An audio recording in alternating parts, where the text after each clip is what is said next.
সামনেই যেহেতু রথযাত্রা উৎসব, তার জন্য কিন্তু আমি এই কার্ডবোর্ডের ওপর একটি জগন্নাথের মূর্তি আঁকার চেষ্টা করেছিলাম।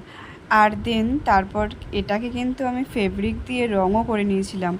পুরো ভিডিওটি যেহেতু 1 মিনিটে দেখানো সম্ভব না, তার জন্য কিন্তু আমি এটাকে ফার্স্ট পার্ট করেছি। সেকেন্ড পার্ট কিন্তু তোমরা অবশ্যই দেখো, আমি অবশ্যই তাড়াতাড়ি নিয়ে আসবো। ব্যস্ততার মধ্যে কিন্তু আমি ঠিকঠাক করে ভিডিও করে উঠতে পারছি না বলে হয়তো প্রতিদিন আমি ভিডিও আপলোড করতে পারছি না। আর যেটুকুনি পারছি সেটুকুনি কিন্তু আমি খুব মন দিয়ে করার চেষ্টা করছি। ও হ্যাঁ, তোমাদের সাথে না একটা কথা শেয়ার করতে ভুলে গেছি। জানো তো, আজ এক সপ্তাহ হলো আজ আমরা নিজের বাড়িতে এসেছি।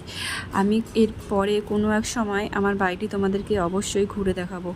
আর নিজের বাড়িতে যে থাকাটা যে কী শান্তি, সে তুমি যেখানেই যাও না কেন আর যার বাড়িতেই যাও না কেন, নিজের বাড়ির মতন শান্তি কিন্তু কোথাও পাওয়া যায় না।